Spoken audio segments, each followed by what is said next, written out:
Good afternoon, viewers, and once again, it's the Enterprise Uganda Business Forum, and we are discussing practical business solutions that can help you, make it in business. Last week, we had a very, I should say, riveting story from one of the entrepreneurs from Gulu, Thomas Oloya. I think, Charles, that was quite something. Now, today, we want to tackle a very important aspect in business, and that is capital. Many a time we tend to look at capital as just money, but there is something called intellectual capital. And if you look at some of the big businesses globally, this virtue, this value actually comes out quite strongly in one, answering some of society's critical problems, but then also as a basis for building strong businesses. So today, our topic is going to be on practical business tips on how you can convert your professional qualification, and that now speaks to the intellectual capital we're talking about into a vibrant business enterprise. And this afternoon in the studio, as usual, I have an important distinguished gentleman. I would like him to introduce himself. Good evening, viewers. I'm Charles Ochichi. I'm the Executive Director of Enterprise Uganda. Very good. And then in the same spirit, we have an important guest. Grace, I'll beg you to introduce yourself to the viewers. I'm Dr. Naikas Grace, a pharmacist registered with the Pharmaceutical Society of Uganda. Very good. Now, before we come to Grace's story, because Grace has a very powerful story, and I would like you to really settle, and you're going to learn a lot from her experience as, first of all, a professional, but then also as a business person. Many a time we tend to think that the two don't, rhyme. Mm-hmm. But there are many instances and cases, like I mentioned in the preamble, where we see this flying and flying high. Charles, let's go to, today is our 5th session since we began, these sessions really sharing with people. First, we began looking at the COVID-19 pandemic, how businesses can weather the storm. Now we are scaling it up. And I remember one of the viewers last week was telling us that, from what I'm picking, this is beyond just how to weather the COVID-19 pandemic storm, but then also how to survive in business or to build lasting businesses. So in the same kind of spirit, give us what you've so far picked from the public, from what we've shared. Thank you so much, Charles. And I want to tell the viewers that these sessions on Sunday afternoon are not just meant to be a story about COVID-19. It's about a story of starting an enterprise at whatever stage you are and making that enterprise create for you as much benefits as possible, but most importantly, transform the community. From the 19 years of Enterprise Uganda's building entrepreneurs, we are now able to showcase some of the stories that I feel teach people many things. We have since seen that there is specific challenge in crossing an enterprise from the founder to the next generation, another family succession. And viewers know that many businesses have not crossed that line. We have also since seen that you can get a lot of money in your core business, but how to continue that growth journey and then diversify as you wish is not as easy as people imagine. We have also since seen that young people can go into business and succeed, starting with nothing. And as I will later be going to the lessons from Oloya, you can see that wherever you are located, opportunity to succeed is big. And I wanted to tell the viewers that save Sunday afternoon for a very important opportunity to learn things you don't get from a textbook. And we will endeavor to make sure that from the more than 120,000 clients of Enterprise Uganda, we'll keep bringing them here. Each story is different. Each story has got something you learn from. And that is what we want this country to appreciate and know. And also we're beginning to see that indeed Ugandans are interested in this subject. The amount of phone calls, the amount of inquiries, the amount of people saying, when is the next training? When do we get the next sessions? It's just amazing. I hear you. And that's a very fulfilling thing when you are heading an institution like Enterprise Uganda. Tell us something, Charles. From your experience, Mm. you talked about over 20 years of Enterprise Uganda, skilling and training people.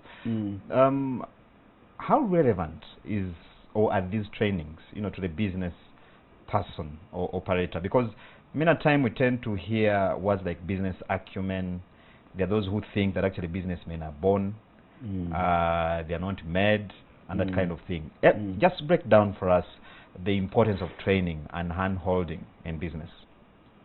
Let me put it to the viewers that there are about 5 stages of enterprise growth. We are from zero to becoming a micro-entrepreneur. There is a mindset you must wear at that point. And there are things that you've been made to believe that you cannot start. So at that stage, there are business development services you must acquire to have the courage to move from a zero entrepreneur to now somebody who is running an enterprise. As they will be later seeing, the story of a lawyer illustrates some of those things I will be sharing.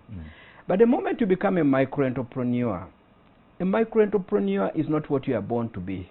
You should move from there, from micro to small. But also don't remain small. Again, at the stage of small, you begin to have a bit of more income than somebody who has nothing at all. And if we do not assist you to formalize at that stage and begin to do things that sustain you, that stage is where you are either stagnating or you completely collapse again from there.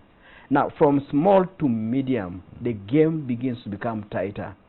To cross that line and really become a medium-sized enterprise, you had a sort of Yuga Chick, you had a sort of Nina Interiors. Those are people who are having issues way beyond the ordinary challenges of a micro-entrepreneur. You see them as if they are succeeding. We have what we call the missing middle in enterprise development. In other words, people will start on large numbers from nothing to micro. Then from micro to small, a few more will cross that line. To move from small to medium size, very few businesses get in there. And that's what we call the vacuum point. You enter there, it's a danger zone. You do so well. You enter that point, it's a danger zone. And many times it's how to handle success. Because now bankers know you. Because actually I was going to ask, why is it hard to actually make that leap? That is the point when everybody loves you and is talking about you. And it's now that success that makes you forget the 2 fundamentals of private sector. And those 2 are, a customer is buying a functional solution. If we have been thinking about your success and you forget that I'm coming to buy something functional, and you keep on telling me about your history, I will leave you and go to somebody else. Yet at that stage, so many people are watching you and copying you, and they want to do as well as you are doing, and they are trying to remove your own employees, and they will cause you a lot of challenges. So that aspect of forgetting that fundamental entry point for private sector, we do not buy history. We do not buy your big name in the country. We continue buying what we feel is working for me today as I buy. Number 2, you also forget at that stage that the competition has been awakened. Many people have been inspired by your story, and now many want to get in there. And as they try to get in there, they find you sleepy. They even do it better. They do it better. You're complacent. So these 2 things are easy to forget when prominence comes in. I hear you. So we tell people that Africans have failed to cross the line of small to medium and medium to become a global brand because of forgetting these 2 fundamentals of what it takes to enter the private sector. Very good. Let's go to the key learnings from a lawyer before I bring in Grace here. The story of a lawyer has interesting aspects that any Ugandan, no matter your age, would love to know. And indeed, we received calls from all categories of Ugandans, retiring people, young people, educated, non-educated, professionals in fish farming and non-professionals. Everybody was just delighted about the lawyer story. A lawyer was a young man who, out of very bad circumstances, lost his both parents. And in the course of that deprivation, he couldn't go beyond senior 6. And the senior 6 we are talking about here is a rudimentary senior 6 in a low quality school. That's the lawyer we are talking about. But what did the story bring out? Number 1, startup capital, in other words, resources to start a business, are not a limiting factor. Never, no matter who you are. Even for a lawyer with no parents, even for a lawyer with nobody to give him resources, startup capital or resources to do business is not a limiting factor. For a lawyer, the land, the stream water, clay, potato leaves, malwa waste were always there. But what was missing? A mindset of a lawyer saying, how do I convert these raw materials into a solution called a fish pond? Number 2 lesson. Mindset is understood, but not clearly appreciated. Mindset is created when you begin to take new actions in a new direction consistently. When a lawyer left training, for 3 weeks he disappeared from his friends who were giving him a wrong mindset. He went to dig the pond, 10 by 15 meters alone for 3 weeks. At that point, you begin to know that this mindset thing is beginning to manifest. Number 3, we also saw that always begin a business within your means. Many people will want a fish pond of some 50 by 50 meters. A lawyer went and started one he could dig. You bite what you can chew. Exactly. No need to say, now where do I get a tractor to dig this place? Now where do I get people to help me? He said, I will use my resources. And what were the resources he had? He said, and he started with a 10 by 15 meters. Now, today, he has one of the ponds alone is 95 meters by 65 meters. The total stock of the fish is between 120,000 and 150,000 fish in the pond. But the beginning within his means. So we tend to delay and postpone starting because you want to start in a certain grand manner, you know. The other lesson that also we got to appreciate from a lawyer's story is that do not expect things to be smooth. The takeoff for a lawyer was so rugged. After digging the pond for 3 weeks, he did that, the water came, he had no capital to buy fingerlings. Now the water is in, he can't have fish in the water. Then again he said, Enterprise Uganda said, never give up. What else can you do? He quickly saw the amount of clay around the dug-up place and said, what if I converted this clay into bricks? He did exactly that. And he got working capital to put fish in the water. So ruggedness is the story here. If you are to read a business plan of a lawyer, most likely would just say, I've dug up this thing, now I'm looking for capital to get the fingerlings. Reading neat and beautiful. Very neat. You can't get that one put in a business plan. The other aspect of a lawyer's story is that no matter where you come from, no matter your level of education, you must acquire key success factors for the industry or a sector you are going in. A lawyer had never been to any fisheries class, but he mastered on how to get this to happen by visiting another fishery, a fish pond owner. And when you listen to him speak when he was here, you could see how the man would talk about digging the pond, selecting fingerlings, feeding the fish, marketing the fish. He spoke the language as if he was a lecturer of the subject. Because he's living it. He's living it. So key success factors can be acquired, and you just need to be interested in getting those to be acquired. The other thing we learned was that a lawyer was personally involved and daily monitoring all his businesses. He was in the fish ponds, waking up at 4 a.m. He would go and check on the trees. He would go and check on the chicken. He would go and check on the 100 acres with soya. Every day, waking up at 4 a.m. Before that, he was an ordinary person doing mueso and playing at the roadside. The other thing we learned from a lawyer's story is that seek to transform the community so that you begin to belong to them and they begin to support you.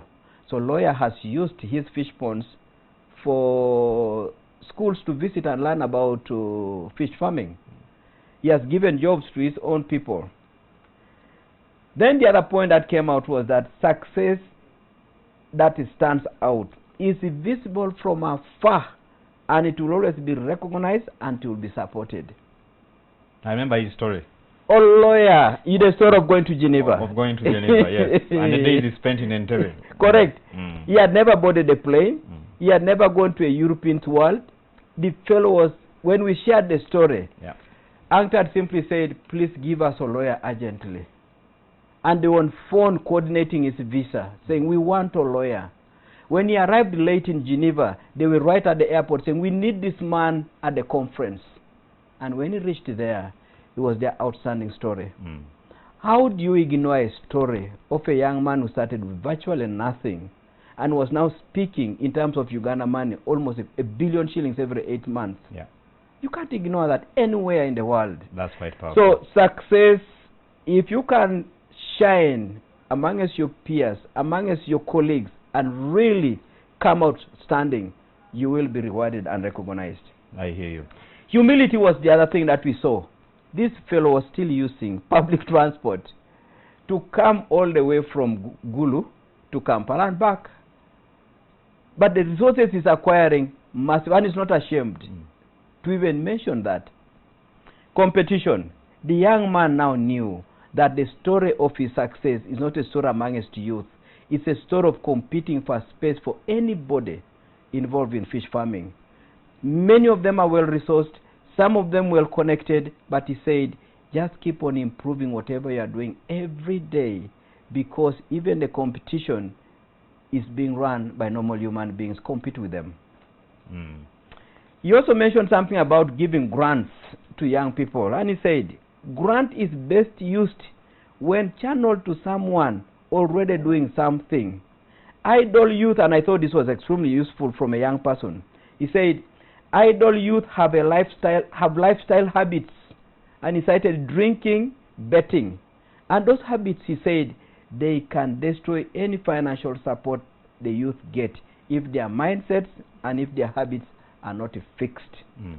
Finally, when he was asked about getting capital or loans, he said it's okay for young businesses to be given capital, but it should not be for idle hands. Please get somebody already doing something, give him a loan, because he has already mastered on how to get a customer and fulfill a customer need.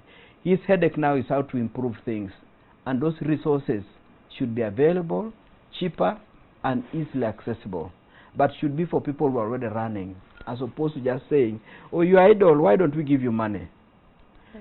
I hear you. Those were the key learnings that came out of that. No. Very powerful messages in there. And I'm sure viewers really, those who missed that discussion or missed some of the points, today you've got them quite precisely. And because the objective of this discussion is actually to help you as a business person, you know, access some of these or understand and grasp some of these key values for doing business. And it's one of the reasons why you're seeing we're taking time to even revisit what we've learned in the previous sessions. Like we advised, I think 2 weeks ago, it's always good to have, you know, watch this show with a pen and paper somewhere, because you can pick a thing or two. Yeah. Grace, I'm sure my viewers want to hear from you. Who is Grace, and what do you do? Grace is a young pharmacist who graduated 4 years ago, and now I'm owning a pharmacy called Jinko Pharmacy. It's located in Kolambira. Secondly, I have a medical center. As I talk, it's 5 months old. Okay. Yeah, that's Nika's Grace. Okay. Give us an idea. How is business? What is your experience so far? Business is the right thing to do. Is the way to go. Business. When you do business with the right mind and right information, you never regret. I hear you. Up to today, I say it's one of the biggest choices of my life I've made. Most scientists tend to be comfortable where they are, because we have this feeling that science is so much sought after, and we rarely see them making the leap going into business. They tend to be comfortable, you know, working somewhere else. How did you, you know, get into that business mind and say, I'll take this direction? Actually, there are some people I have to thank.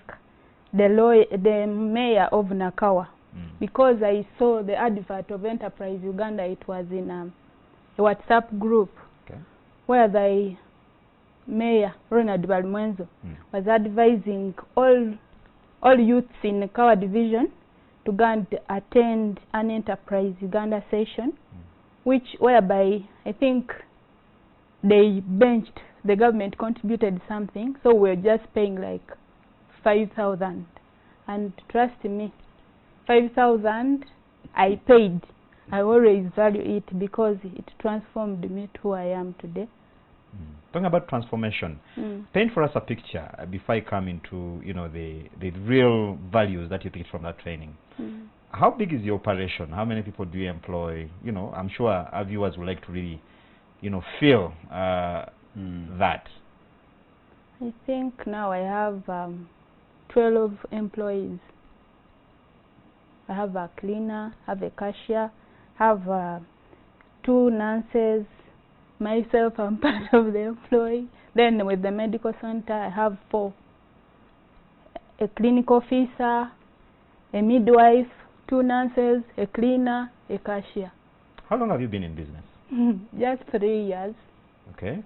Yeah.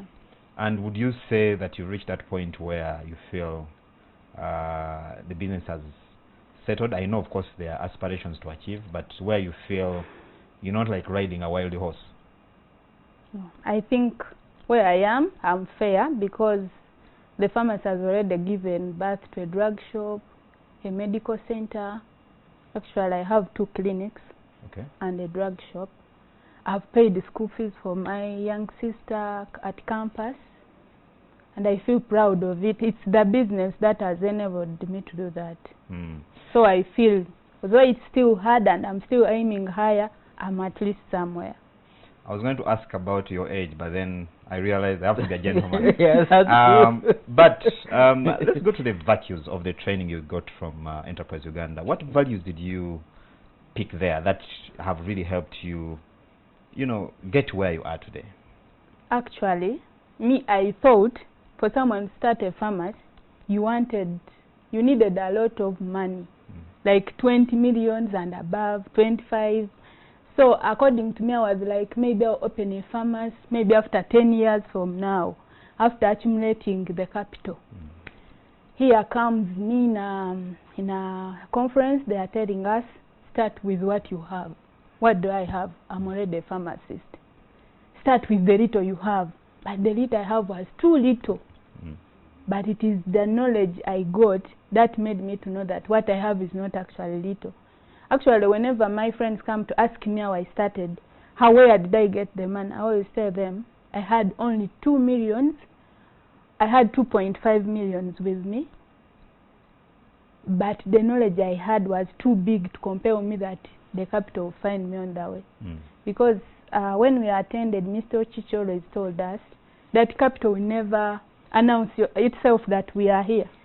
But when you start, there is a way capital falls. So you're part of the capital, the knowledge and all that. The knowledge is, but actually the skill I acquired from Enterprise Uganda was capital. I hear you. Yeah. Charles, yes. What are the key learnings we're picking from this, very quickly for our viewers? There are many things that you could see that this country can pick up from this short submission from the young lady Grace. And one of those that I can see here is that a local leader, a mayor of Nakawa, takes effort to say, I'm going to advertise this thing, I believe in it. And getting a respected name like that to associate with this kind of a thing, that otherwise people would say that, what is that? It was such a beautiful thing. So I think one of the key learnings here is that the leaders need to appreciate that our young people are innocent, trying to get a bearing. And they look up to us. If you point them in a wrong direction, they go that direction. If you point them in the right direction, they go that direction. Balumweso said, you people go. This training is good. But also because Balumweso himself appreciates business and he actually practices business. And when the training was going on, he was all the time popping in there to check and see whoever leaves this place, I will cane you. That is a very key thing that I saw in here. But also you could see from the young lady's story that do not get modest success and begin to celebrate it. Because having started just the first outlet, she could have just said, this okay now. I've sorted out these things. I'm told it's called early arrivalism. You Correct. feel like you've arrived already. Yes. She would have just said, really, with this? And I'm sure in where she was before she came into business, she might have to as well give us a bit of a background, what she was doing before getting into business. Because what she now started was better than what she had been having before. Many business people have settled early after getting modest success. The lady has continued, making sure that the resources that are coming in are measured, are handled in a measured way to continue consolidating what she's doing. And you can also see the way she's recruiting people. She's recruiting people with the clear designation of duties. Not just saying, I have workers, a cashier, a cleaner, a clinical officer, a midwife. Beginning to appreciate what you call a structured outlook to running an enterprise at her age. I hear you. Very, very important point. I like the fact that you're diversifying, or you actually within the same line of trade. Yeah. Because we've seen cases where entrepreneurs diversify into other sectors where they don't even have a crew. Probably should be owning a banana plantation somewhere, gone into eucalyptus planting and that kind of thing. But Grace, I understand, you know, when we hear these stories, someone might think it's a bed of roses. So I know you had to deal with certain realities to actually make it where you are today. Share with us some of the realities you had to put up with at the beginning to actually build what you have today. Actually, when I was looking for the location, I used foot. Most of the times I would foot. I would get a taxi. It takes maybe to Mukono, but I have to go deep in Mukono to look for the location on foot. I would move up to Sonde, that side. Like when you feel tired, you get a border. You move around. Up to when I got that convenient place. Actually, as I was looking for a location, I would listen to Mr. Chichi's voice, whereby look for a location that you can afford, so that you don't use all the capital on rent. So I found a house which was 300,000. Remember, before I was sleeping in a house of 350,000 shillings. So this was already capital being put to use. So as I got the place, now the place was small. So I had to pay even behind with them in mind that I will break the wall and make the thing bigger for a pharmacy. Being a pharmacist, at least I knew the recommendable size for a pharmacy. Now the problem comes. The landlord refused for me to break, but I had paid for 3 months. He was like, if you are serious, you want to break, you have to pay me 900,000 shillings. Remember, I'm already limited in capital.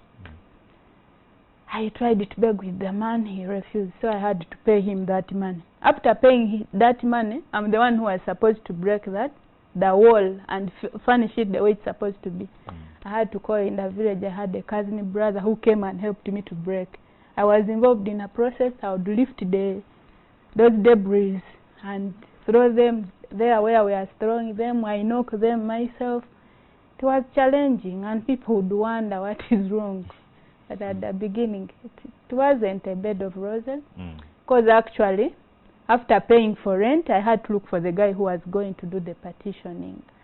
The guy who was going to do the partitioning asked, I think, for 5 million. I didn't have the 5 million, though I was remaining with 1 million. That remained on the 2.5. I gave him that, then I promised him every month I'll be paying him, let him start. Because I was having another pharmacy where I was working. So any money I get from my place of work, I put on my... After partitioning, the 5 million had gotten finished. The guy says, no, that's very little money. I can't make for you the counters unless you add me 3 million. Now that was almost impossible. I tried to look around there was a carpenter nearby. I went, I told him I want something like this. He told me, I know everything, I've understood, I will do it. He tells me, how much will you give me? How much would you accept? I'm the one asking. He was like, me, I can do that at only 2 million. Kumbe, he knew nothing about what I wanted. So every day I come sit to supervise. You see that he does something which is just dancing. There is no way medicine could stand in it. I call with this guy. He was like, the problem, you sit there and see. You be aware. We'll call you when the work is done. Let us concentrate. Yes. Allow us to concentrate. So almost a month ended that the guy is doing nothing. So one time I had given him 800,000. He stopped even coming. Oh my God. I went, but when we were attending, Mr. Chich told us, whatever you do, make an agreement. So we had written, I agree with and so to make me a counter within 2 weeks. So I had to carry that agreement to police. But our police, they would even chase him when I'm seeing. They reach somewhere because they would tell me, come and go and show him to us. I showed them he's there. They try to show as if they are chasing him. Then they come back with his shoes. They say, we even had removed his shoes. He survived now. But he said no. Yet maybe they were, while he was giving them something and he comes, even he would pass on the road and say, that woman is stupid. She won't do anything. But I had a friend who was an OC in Nagalama. He ordered some friends of his, they came and caught him. When they caught him, they put him in KCCA court. I went there once. Even I felt bad because the guy was in Ruzira. He had spent there a week. I felt pity. But after that, they were like, he's going to give you your... I told them, I don't need any money. I just need my money. I go and get someone else. They were like, he will give you your money. Next time when you come back, I went. Next time I come back, they told me, you people, I thought you talked and settled the matter. The guy was released long time ago. I said, let me give up on that. I concentrate. I got money. Actually, this time I was like, I'm not employing somebody nearby. So my 800 went like that. And the time lost. Time lost. So I employed, I called someone who directed me. Some guys were from Lila. I employed them. Actually, the job took 2.5 for the counters. They slept there. They did it in 2 days, and they finished. Now, I finished to put everything. I don't have any money to start. Even the license is still at NDA. So I would go at NDA every day. NDA was like, we are no longer giving licenses for Kampala. So wait for more 2 months. But remember, my rent is going. Remember, wait for 2 months, we'll give you a decision. But there is a guy at NDA, he's also a pharmacist, he's Dr. Nahamia. He really helped me. He was like, don't mind, they will allow you, keep on, don't give up. Yeah, I would go there almost every Tuesday. I would go there and sit. Actually, in the process, some people were like, since they have seen the premises and it is okay, and you're a pharmacy, you know the measurements, you start. And I was like, what if I start? And they come and lock up my things. So, but though I could start, I could not start because I had no capital. So I tried to move around wholesale pharmacies, asking them whether it's possible to give someone who is just starting capital. Okay, creditors in drugs. They were like, we can't do that. We can't, you first have to buy from us at least 5 months. Then we see your cash flow before we give you capital. Hey, I was stuck. I told friends, relatives, I want money. I've already put everything is in order. When you reach there, you would see it's a pharmacy, but no medicine. Actually, even I didn't have money to pay for the license. I was like, if it's possible, they lend me the license. I work a bit. That takes courage. Yeah? I work a bit, then I pay the license back. So I had reached a point of failing, But there were, I used to tell my friends who are pharmacists, if you have like 2 million or 4 million, please give me. When I start like this, I'll pay you. Arambe. But thank God there was a lady, she's also a pharmacist, she's called Babiria Jane. She told me after seeing the place of the farmers, was like, I have some 4 millions I can give you, but you give it to me in April. Hold it there, Grace. Charles, this is a very important experience, and I'm sure a number of our viewers can relate to some of these realities, because these are issues that the business community contends with on a daily. Yeah. What are the key learnings there before I bring Grace back to complete her story? What the listeners need to appreciate is this. When it comes to private sector, challenges have got no room for somebody who's a beginner. Whether you're a beginner, whether you are seasoned, whether you are known in the whole country, challenges will come knocking. Those kind of things she went through are the things you would have wished the world not to throw on her. It was already hard enough for her to take off resources. More difficult for her to be monitoring a carpenter. She has never known how to monitor a carpenter. Monitoring people who are seasoned thieves. And the thief simply looks at this girl and says, this young one here, I will take her money, there's nothing she can do to me. She goes ahead and gets a landlord who initially says, you know what, take up this place. This is all yours. You begin to say, now what if I did this and I continue being your tenant? He gives you conditions. Those conditions should not have been for a beginner. But the message is clear. Now we know why it takes a lot of effort to build an entrepreneur. The challenges, the hurdles ahead are numerous. Even if this young lady had money, did you know that just the headaches of dealing with the carpenters, people trying to complete the setup here, were more than enough to make us say, please, if this is the case, I'm putting more applications and continue looking for a job. It is tough to create a resilient, committed, enterprising mind. Grace, so how are you negotiating that corner to actually make this work? This work I told, no, now we are at a level of, I've gotten 4 million from a friend. She promised. Now one time I was at National Drug Office and I see some Indians talking about wholesale pharmacies, what. Okay, all this, like even getting that courage to go and talk to a stranger, it was part of the training of Enterprise Uganda. Because there is no way you would just go and start talking to strangers you don't know. I saw some Indians were talking about wholesale, and from nowhere, since I know my problem, I came close to them and I was like, good morning, excuse me, is it possible to give drugs on credit for someone who is just beginning? They told me, are you the one? I was like, yes.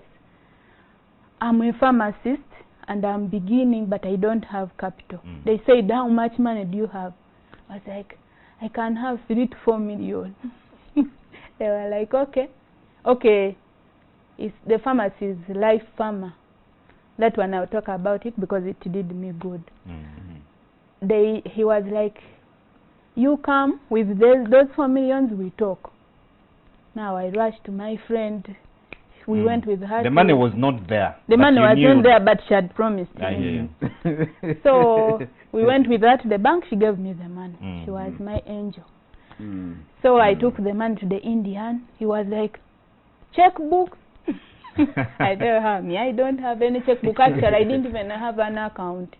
I was like, now that's the rule. But now, okay, can you bring us your license as a pharmacist? I was like, yes, I have the license. So he added on top of my 4 million, he added 6 million as credit drugs. But he was like, you know what? Don't buy all of them at once. I'm giving you a credit of 6 million, but in that money you can buy whatever you, as things go on. So they made for me a simple stock, and I would add stock incrementally. Yes. So now there I started paying every money I get, I take all of it to the Mindi. He gives me more stock every month. That takes discipline. After 6, all that we got it from Enterprise Uganda, for example. Even when you, okay, they trained us, even when you fail to pay a debt, don't allow the person who has given you the debt to call you first. You call first and explain so that they know you are thinking about them. So any little money I would get, I would take. Now time was almost catching up with me with a friend who trusted me to pay in April. Because by April I could not pay back the money. I called her, I told her, you know, I was delayed by NDA, but be patient with me, I'll pay you. After like 6 months, I'd already paid half of the Mindi's money. Now I stopped with the Mindi. I start collecting money from my friend. But remember, I had a job whereby I would work and they pay me 1.8 for a month. So this one I would also add in, put some for the debts I was having. Yeah, that's how I managed. By 6 months, I had finished the Mindi. Now I had to explain to a friend. Quite powerful there. Now tell us, because I can see you're already now juggling like any businessman, a micro starting operation. Yeah. And behind you, you had a family that had probably sold some of their possessions to put you where you are. I'm just, you know, giving that as an example because it happens. Yeah. But the point I'm trying to make here is that these people have a lot of expectations. In this, probably you're the first scientist in, you know, your family, in the clan, and there are always high hopes, you know, and I know parents will always say it with swag when they're mentioning my daughter is a pharmacist, is a doctor, and that kind of thing. How were your parents, your family reacting to all this? Actually, this Enterprise Uganda, lack of knowledge is something deadly. When I would get my monthly salary, I would say maybe this time I'm giving my dad some money. Maybe this time I'm giving my aunt, my mom. But now time came, all that was cut off. So you are giving gifts every month? Yeah, I would plan. Donate. Actually, if I had maybe got the information earlier, maybe I would have started earlier. But you know, we have that impression that you have to start big. Yet in the real sense, we have to start small and grow big. I hear you. I hear you. So now this happens, and the beneficiaries, the other side, are no longer seeing their gifts coming. Yeah. So how are you reconciling that position with, you know, this new reality that you're dealing with? I know. And continue to receive their support. Yes. Anyway, Charles, yes. it's a very important point. I think Grace, as Grace recollects, because I think... Correct. Yeah, what do we pick from this, especially for our young entrepreneurs, the micro operators? Because they tend to find some of these hurdles and just say, I think I've had enough of this. I think the first thing we need to recognize is that we as relatives, community, leaders, as we push young people into business, let's know that the challenges is not just about the capital only. It's the skills. The challenges are numerous, and the issue of capital, even the bit you thought was enough, most likely will not be enough. Now, you need this person to have a sense of self-belief that this is my journey. I'm going to fight it, I'm going to complete it. You could see it from the story of Grace. Grace now knew that these needs are expanding. Initially, I thought it was just these shelves. Now there's this challenge. There's another one. Then there's the theft. Then there are people that are dishonest workers. Now, all this were all over her, and the courage to keep going was key in her. But now when you look at when she went for that visit at the Drug Authority, where the Asians who are doing wholesale were talking, her ears were listening for an opportunity to see how to solve her problems. These people are talking about wholesaling and selling and what have you. She says, by the way, I'm a pharmacist, and I would be happy to see whether I can get some credit from you. Now, that needed you to appreciate the power of information and having the courage to speak it out. That is a business mindset. And courage is quite strong. Actually, applaud her also on the courage she used to go for that licensed guy and say, can't you give me this thing on credit? Correct, correct. Yes. The other thing that you see again is this, that one, within the societal own community, resources are there. Yeah. The 4 million of her friend was in the account. Yeah. And the owner said, I have something to do with my money. But then when she visits her place and sees the kind of commitment the friend is having, she says, let me lend you this money. Again, telling you that let's not imagine that as we look at the community, it is a government to Yambe. There's a lot more amount of resource or resources with the community, but the community is a better force sometimes even of enforcing discipline and better use of resources. Because the day she picked a friend's money, the friend was now visiting and associating with her every day. As opposed to when sometimes it's an easy way of saying, you know, some distant uncle from somewhere has given me this money, or even better still, some politician has given me money and he must be doing it because I voted for him. Now, that kind of picking resources from the community and getting the mindset to make sure that you are accountable is something you don't take for granted. Many Ugandans have taken money from friends. They have not done what she did. Yeah, that's right. That happens a lot. Many Ugandans have helped friends and they have helped them for decades. They have never been weaned out. This lady borrows from a friend, uses the money well, and tells the friend, let me pay you. And she says, I'm indebted to that sister of mine. She's my investment angel. You see the word she used?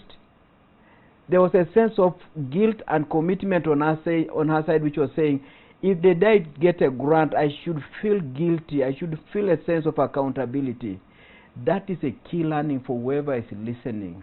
That you've been getting grants. How guilty are you about accounting for that resource? And you also who has been giving resources. How committed are you in following up those resources to ensure that the people you have been assisting, last time you assisted them with 500,000, they should never come again for another 100,000, Absolutely. or another 200,000, or another 500,000. If ever they are to come back, it should be to say, we have grown so big, is there a way you can give us now 10 million? We're big. But the person is still depending on all the kind of handout that you gave them. Very important points, Charles. Grace, so you were in business, you started operating, then COVID-19 happens. It's a reality we are contending with today. How has it affected you, and how are you managing? COVID-19, first of all, I told you I have a pharmacy, have a drug shop, and the drug shop is in Bujuko. Okay. Have another clinic in Gayaza. I was cut off completely from those ones because I don't have a personal car. Though I would get a sticker, but I had no number plate. You were census staff, but I hear you. Yeah. So most of the visual work was cut off. Then I had to go into an extra expenditure, making sure that my staff at the clinics reside there.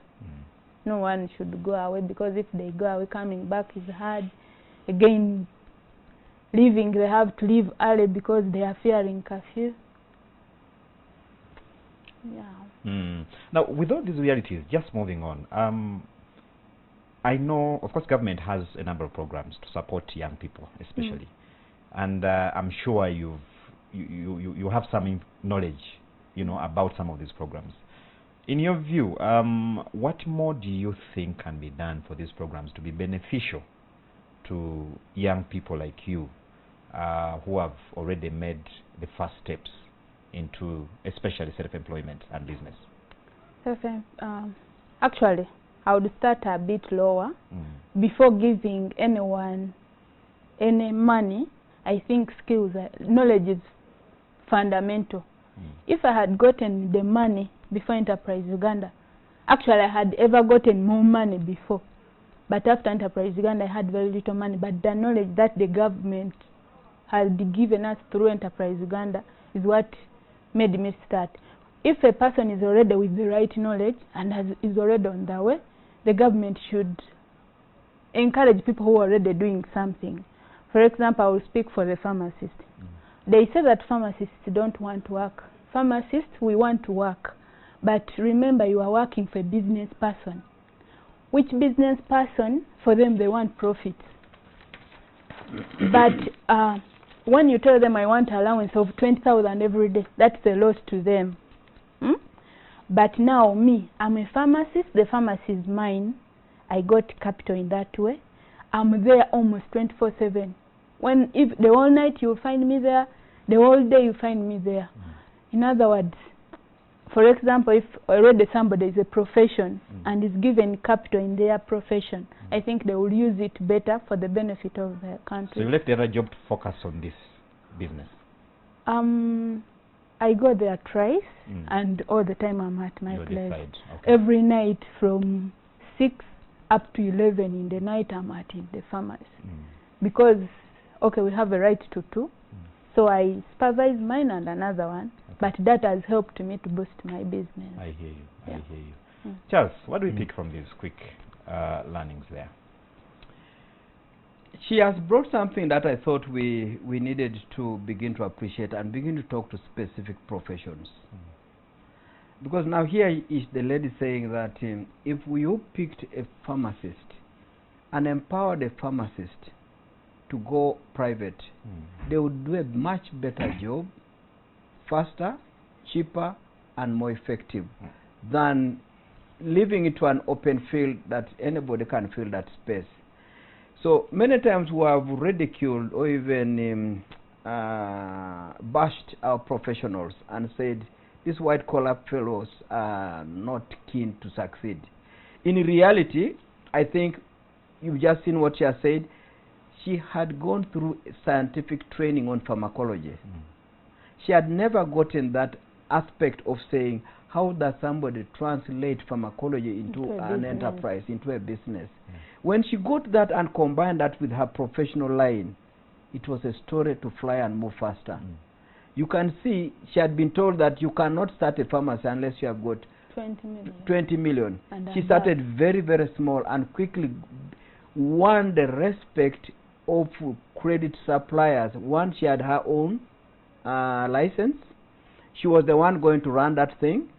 And I'm sure now if she was to tell us her own experience with the suppliers, well, how she's going through with that kind of interaction with suppliers who initially doubted her, it must be a different story now. I hear you. I hear you. And her worth as an individual. Because she's a pharmacist. Correct. Then the discipline comes in. Correct. I think sometimes we underrate ourselves, especially young people who have gone through school. You have a qualification in one area or another, ICT, and all these other areas and disciplines.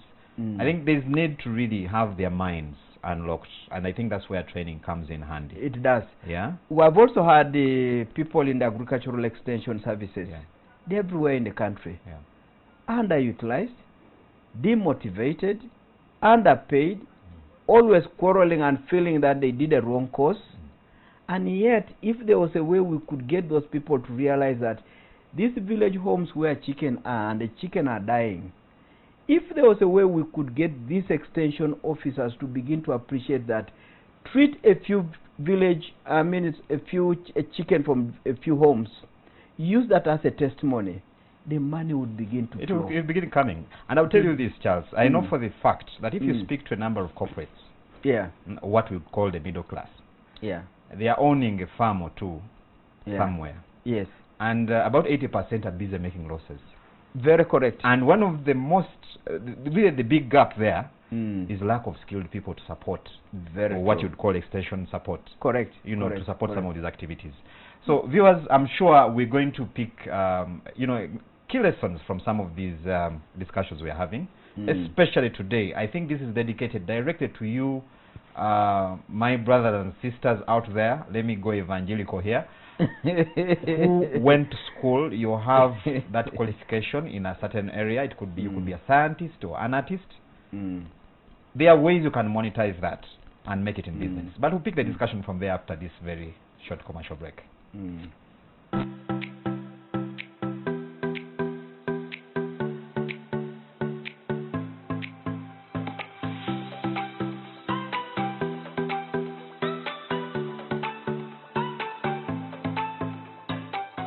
Welcome back. we are still looking at key values, key values that you need to operate a business. Of course, today's discussion is looking at how you can monetize, you know, the professional skills that you have, or how you can turn those professional skills into a business enterprise. And we are picking that through a case study or the experience of Grace. Grace, before we went for the break, there's where you mentioned that before the training at Enterprise Uganda, you really had money. And but something changed after that training happened. But I'm specifically interested in knowing, because I mean, here I'm seeing a young lady, pharmacist. You've started working. You have a fair job, because anywhere above 1 million a month, you know, is not bad for someone starting, you know, to work. How did you manage to reconcile or to really keep or tie the desires of the flesh? I said I want to go a bit evangelical, it's a Sunday, on a pole somewhere, and continue, you know, with that focus of saying, I'll have this business work, I'll have my dream come true. How did you do that? Actually, before Enterprise Uganda, I was having plans, in quotes, the 2.5 million.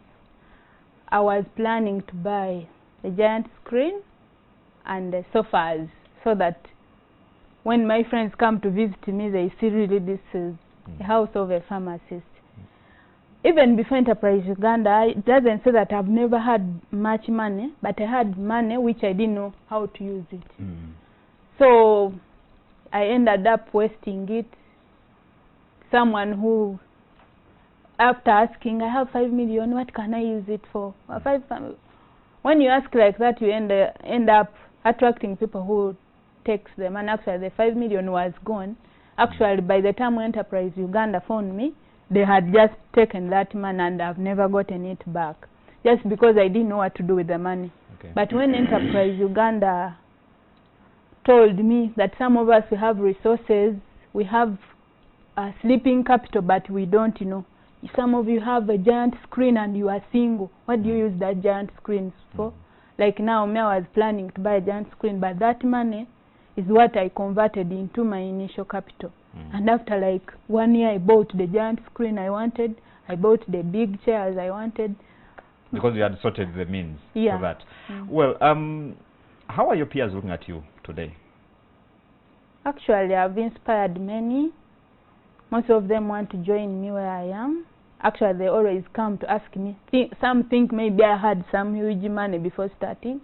And I've always told them, the most important thing is to start. Don't wait for big money. It will never assemble anywhere. And like Mr. Chichi used to tell us, capital will never tell you that I'm here, capital.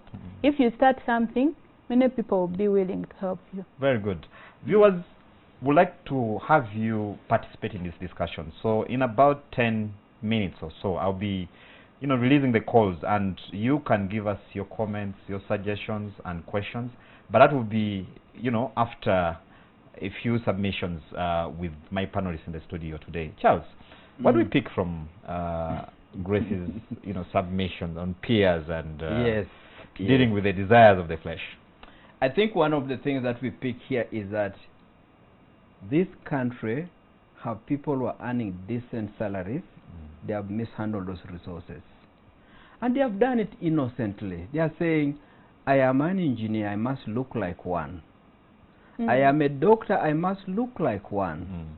Which size of a screen do I need so that when I'm looking at the images, there should be the size of images associated with the pharmacy. An engineer should actually be watching.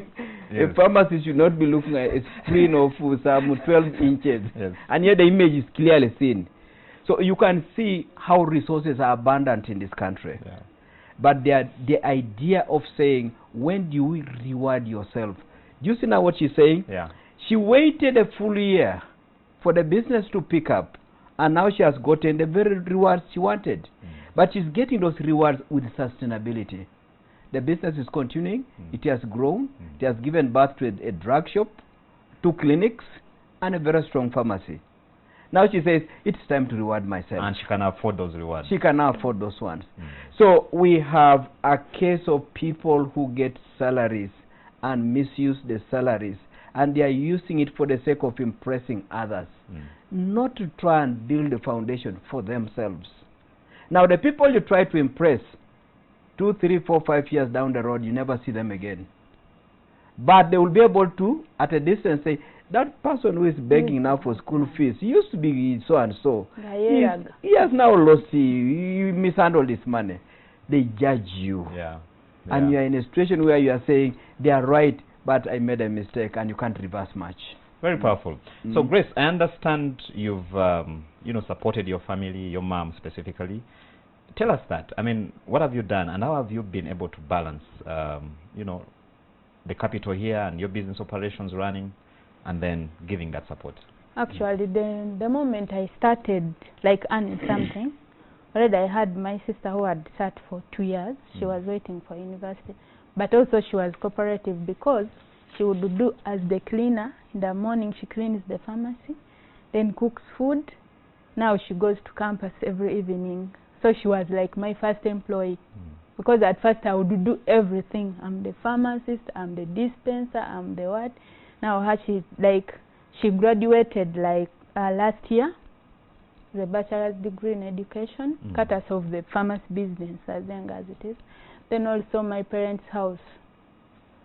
I'm very happy and proud that I put a good roof over my daddy's head, because it wasn't good, but now it looks good and it makes me proud. I hear you. Dear viewers, you can be part of the conversation. This is the story of Grace Naikazi. She's a pharmacist, and she's now a business owner in that same line. And I think she has diversified into the clinics as well, which is quite commendable. Yeah, so when you go through, please just be as brief as you can with your name and question. Hello, caller. Hello. Hello. Please give us your name and question. You're live on NTV. I'm called Gloria Timbo. Yes, Gloria. I'm a person who got married to a very big person. Okay. People think I have money right now because he gives me some little money I'm using. People think I'm having a lot of money, and I find myself spending a lot of money instead of the money. I have a business. Yes, please. I have a business that is helping me, but it's a beautician business, which works. I have a problem with English. Can I use Uganda? Go ahead. Katinina business ya boutique, ekola season. Yet I have a lot of expenses I have to then kuteeka mu okulabanga ate nga ne business tempa bulungi. Kati nsaze magezi ky'okulabanga nyongera ku capital nga nina okukendeeza expenditures enkozesa oba ontegedde. Nkutegedde bulungi. Thank you, Gloria. Point taken. Yeah, so she has a business, but again, she's married this big person, and I think there are so many people that want to be rewarded, reconciling the business and then the interest there. Caller, please give us your name and question. But before you, complete her request now is that she needs to get more money to improve the other enterprise. Absolutely. And how can she reduce the expenses? I'll pick, I think, about 4 callers, and then we'll respond to them. Hello, please give us your name and question. Oh, we've lost that one, sorry. I'll pick another one. Hello? Hello? Hello? Yes, please. What is your question, sir, and name? Yeah, I'm called Henry from Arua. Okay. And my question goes to Grace. I'm a graduate of accounting. Yes, please. And I would like to know, I would like to know from Grace, like as an accountant, I am falling in love with the pharmacy business, and I think that would be a good business for me. So I need to understand what will it require for me to venture into a pharmacy business. Okay. Thank you, Henry. I will pick another caller. Hello? Hello, you're live on NTV. Your name and question, please. My name is Mariam Cruz. I'm calling from Portpoto. Yes, Mariam. Kudos to Grace. These are the kind of ladies, young ladies we need. And my request to Mr. Uchichi, why doesn't Enterprise Uganda open branches in up-country towns? Because seems everything is concentrated in Kampala. We have so many young people who would use the services of Enterprise Uganda, but because Enterprise Uganda is in Kampala, they can't travel to Kampala to get education, which, like a great got, and now she has become someone to inspire other young people. Thank you. Thank you very much, Mariam. Yeah, I'll pick one more call before we come back to the panelists. Hello. Okay. Hello. Please give us your name and question. Hello. Hello. My name is Enoka. Yes, Enoka. What is your question or comment?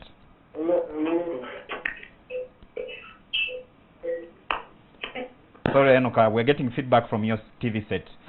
Charles, or maybe let me pick the last one and then we come back at once. Yeah. Hello. Your name and question, please. Hello. Hello. You're live on NTV. Please give us your name and question. Sorry, I think we're having a challenge there on the lines. Charles, I think I'll begin with you. We had the First Lady, Gloria, I think. Yeah. She was wondering how she can mobilize capital. Yeah. But then there's also that aspect. Yeah. She married a big person. Yes. And then there are all these expectations she has to manage. Yeah. Yes. Yeah.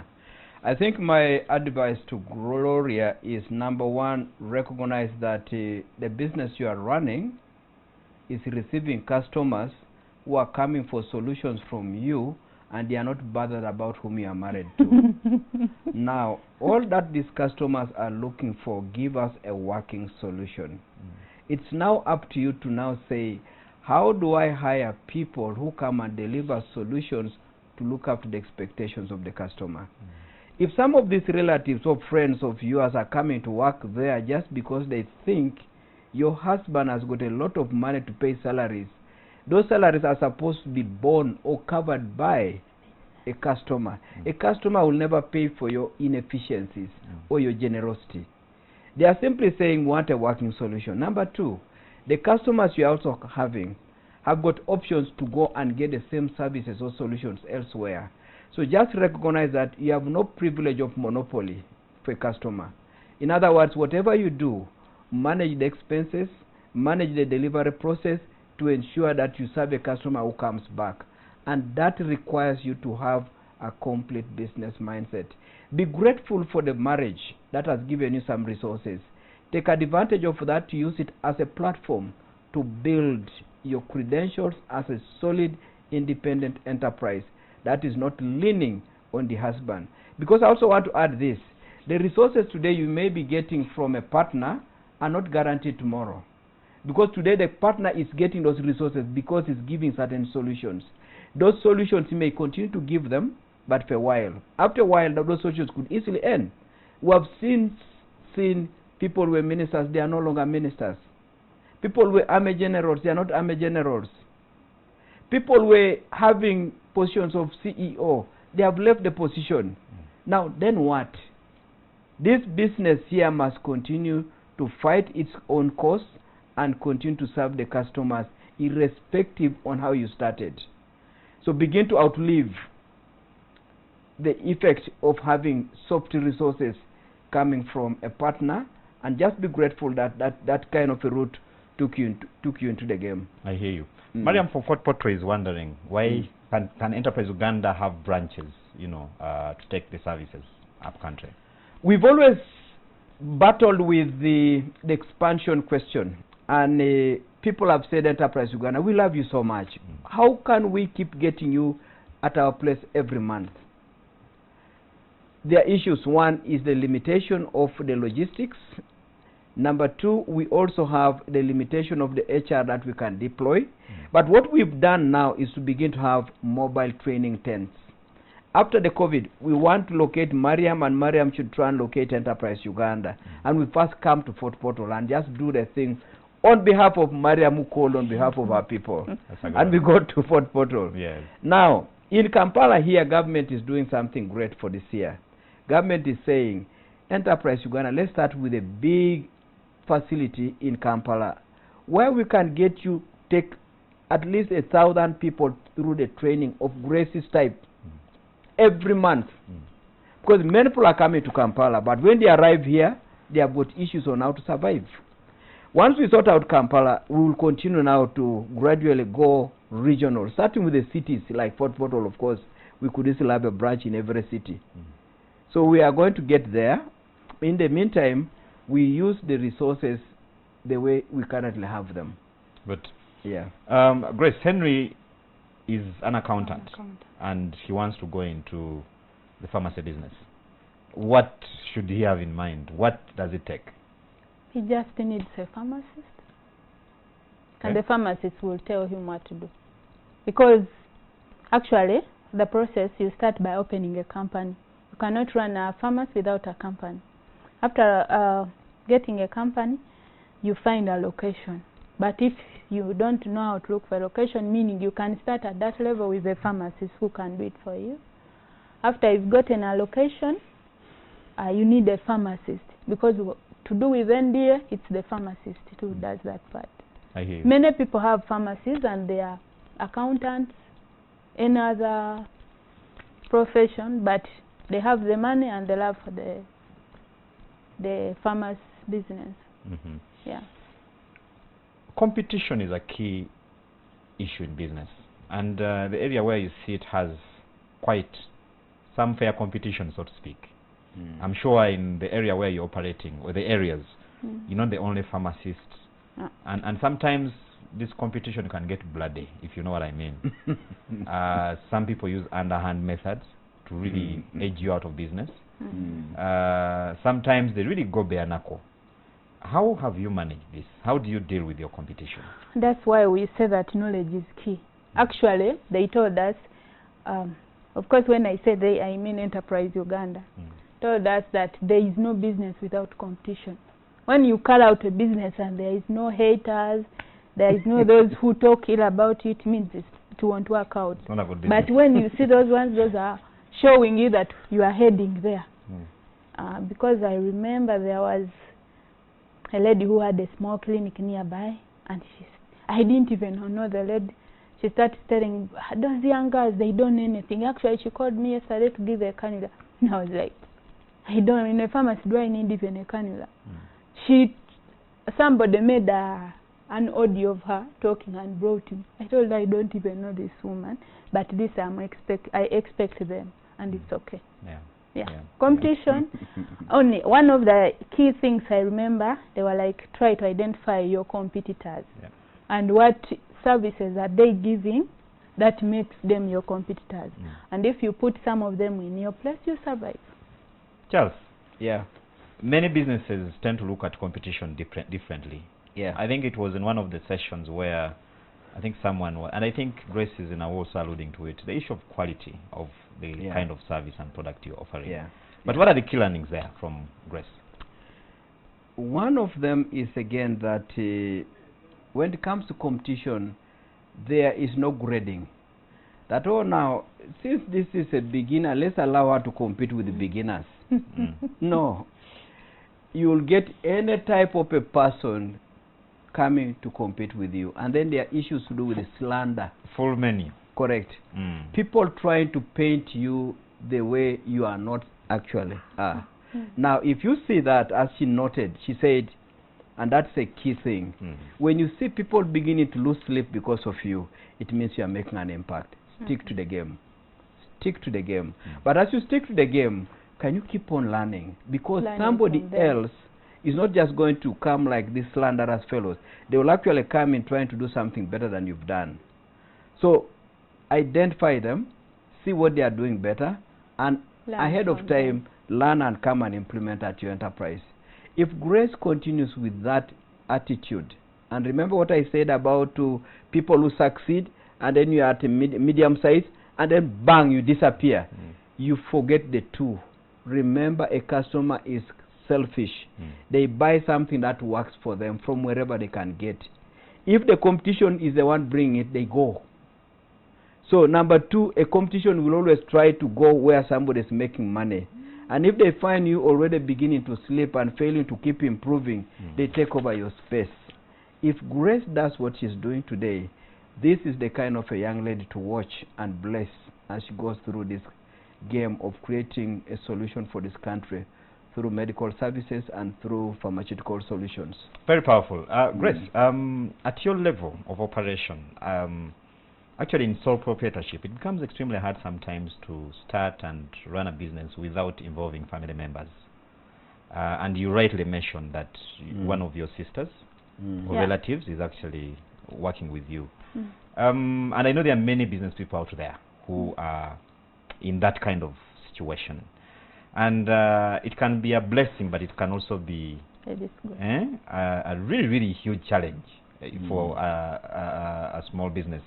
How have you managed to, work with family members and still do good business, offer the right service, and basically, do what you do? Of course, I have very many family members who want to work, but we don't employ someone because he's a relative. First, test them whether they are doing what you want. I have very many people who are not working and they would wish me to employ them. But for example, for her, she started as a cleaner, but she would say a person who does the work passionately. Currently, she's the one managing my medical center. She's the cashier and the receptionist, and at the same time she cleans. But you see what she does, she knows I can fire her. Yeah. That's a very important one, because sometimes relatives can do things and they're like, I mean, what will they do to me? Yes. Charles, that is I keep hearing that a lot of times. Yes. And I think the viewers need to pick up some of this very interesting submission from a young lady, goes into business and is trying to educate her own sister and telling the sister, my sister, do you know where your money is coming from for the school fees? It's coming from this thing. And for people to come here, they need to come and find a clean place. Let's mop it. And the sister put on the right attitude. We've seen so many of our own children or our own relatives coming to our places. You tell them to clean, they say, how do you come and make me a slave?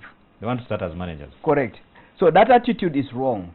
You need to know that the person who is trying to give you resources is as ordinary as can be possible. But for them to have gone where they have gone, there is something they are doing that calls for effort and a commitment to deliver solutions. So getting a sister to be a cleaner and a sister accepting that, it is a clear attitudinal kind of reformation that we all need to have amongst our own relatives. But you see what Grace has done? After seeing her sister pick up the interest, pick up the desire to be part of this story, she now watches her and says, now that I'm opening a branch, I've trusted you. Go and be head of the medical center. And her sister, she said, is an educationist. But you can see these skills can be acquired. And people need to have the right mindset, and you need to get the people to have the buy-in into the vision. Don't just say, being my sister, it's a must for you to be the head of the medical center. And she has told us there are many relatives who are looking for jobs. But we are not going to give jobs just because you are looking for a job. Very good. Grace, before, we are nearing the end of this interface this afternoon, and you mentioned, we talked something about the skills that young people need, or the kind of support actually. But I want you to pay a bit of attention from where you sit and what you've seen out of your experience. What kind of skilling do you think, support in that area should be extended to the young people? And do you think it should be continually given, or, we can have one-offs?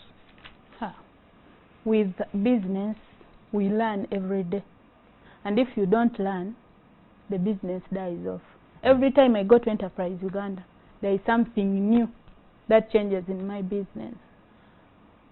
After the first Enterprise Uganda, we went for that time where they were training us about customer care. Yes. Where you give a customer time and so on. Yeah. Actually, when you are in business, the best skill that you want is to share with people who are already in business, hear from their challenges, and that's what Enterprise gives us. Like, they train you how the business is moving. They teach you obstacles will always be there, but focus. And you know that if I've gotten 10 or okay, if I've gotten $1 million, don't think it's your money. Make sure put actually 65% back, then you use others sparingly. Don't use all the money or else the business will collapse. Actually, I think for youth out there, continuous associating with business people, learning business skills, because even if you give capital to somebody who doesn't have a skill, that capital is wasted. That's why I really appreciated that the mayor because after that they gave some people some money, but me, I realized I didn't even need that money for the youth after getting the right information. After getting the right information, you knew you already had the money somewhere. Even the 50,000 can do something. Emitwale 10 can do something. Whereas if they give you 10 million, you can eat it up if you don't have the right skills. Here, the right skills that the government should give to the people, teaching them a business mind, that everything can be turned into a business. For example, me, it's not that my first thing that I had as capital was being a pharmacist, not that I had the money. But there are very many pharmacists who even have a lot of money, but they can't think of starting a pharmacy. I hear you. Then if there are some, another thing actually I would wish the government to do for the pharmacists in Uganda. Pharmacists want to work, but most of them, they don't have capital. Actually, me, I did my studies in Algeria. In Algeria, after a pharmacist has graduated, the government gives some capital, which you pay back in a period of over 2 years, something like that. So they made it that all pharmacies in the country are owned by the pharmacist. What I admired from there is like people get the right services they need because the pharmacist is already there. But now, here I'm a pharmacist, I'm working for a business person. When you tell him I need 20,000 allowance a day, I'm transporting myself, I need to eat, I need to go back. They want the money, your salary you get is what you use to transport yourself a day. Now even you have this thing that if I go there every day, at the end of the month, it will not be the salary that I worked for. But if the pharmacy is yours, me, I'm a living testimony, I'm always there. Actually, there's a person who asked me, you nurse, you explain very well. You are different from other nurses. Then I told him, no, I explain differently because I'm a pharmacist. It was like true. But seeing there every day there, I thought you were a nurse because they are used that it is the nurses who are always there all the time. I hear you. Yeah. Very important. Charles, what are the key learnings that we are picking in this discussion this afternoon? I'm sure there could be some viewers who have joined us somewhere in the middle. And of course, speaking from Grace's last submission. Yeah. Some of the things that Grace have bring out are the things that have made businesses not remain in the market long term. You make modest success, you stop planning. You start saying, oh, everybody knows me, I'm the best pharmacist around here. I don't need to go for customer care anymore. I don't need to be taught about how to manage my resources. The moment a sense of self-pride comes in, the window, the opportunity to keep learning gets out. And once you lose that, you are a candidate for stagnation, and over time you must get swept out. So she brings out a very, very key thing, and this is something that the country called Uganda needs to appreciate, that business people are not people who are genetically success story. These are people who are making an effort every day to find a bearing in a terrain that's changing daily, even without COVID. Yeah. Even without COVID, the terrain of the business player is changing every day. There's somebody in Brazil who's aiming at supplying eggs, in a country occupied by Ugachik. And he has understudied what Ugachik is doing, how much a tray of Ugachik goes at, how Ugachik does the logistics. And their intention is to make sure that by December next year, I want to have taken 10% of Ugachik's market. So the learning trait. And here's the other additional part of it. She has pointed out a few of them associate with fellow business people. What they are going through is not a curse. It's something that could happen to any other person. Do not say, oh, it is just God who designed it that way. We tend to refuse to learn by using the word God. God is simply saying knowledge is better than silver. Wisdom is better than gold. Those are not my words. Yeah. Now, if you ignore that and then you are failing to succeed and you just say it's God's design, you've just blocked your head. Actually, I remembered one thing you told us that iron sharpens iron. You see that? Remember during that session that if you want to be business person, associate with those people. Correct. Avoid people who will pull you down, who tell you you cannot. Yeah. You think everybody can open a pharmacy. How Yes. much money do you have? And I think it's the reason why we are having these discussions. Yeah. The reason why we have viewers, practical operators, business people, is to actually bring you closer to the experiences of, like, real life experiences of business. Because from them you can then pick and learn a lot. Very Charles, what are correct. your parting shots? I think what I want to say today is that Uganda should begin to appreciate that no matter who you are, no parents, poor education, a professional, somebody with a spouse who is well resourced, no matter who you are, you need proper education in building a business mindset. And that business mindset is a story of continuous effort. There is no saying, final, I've made it. No. Grace has opened a medical center. There were already clinics around, but she has already gotten a space. Grace has opened a drug shop. There were drug shops around. There is a space for it.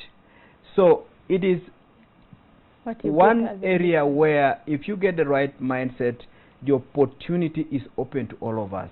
Thank you, Charles. Thank you, Grace. Viewers, that's all the time we had for this evening, and I'm sure you've picked quite, very important learnings. We'll be here again next Sunday, and we'll be discussing and again unpacking values and values that you need to really make it in business. COVID-19 or no COVID-19. But stay safe. Have a good evening. I've been your host, Charles Boji. Until next time, bye-bye.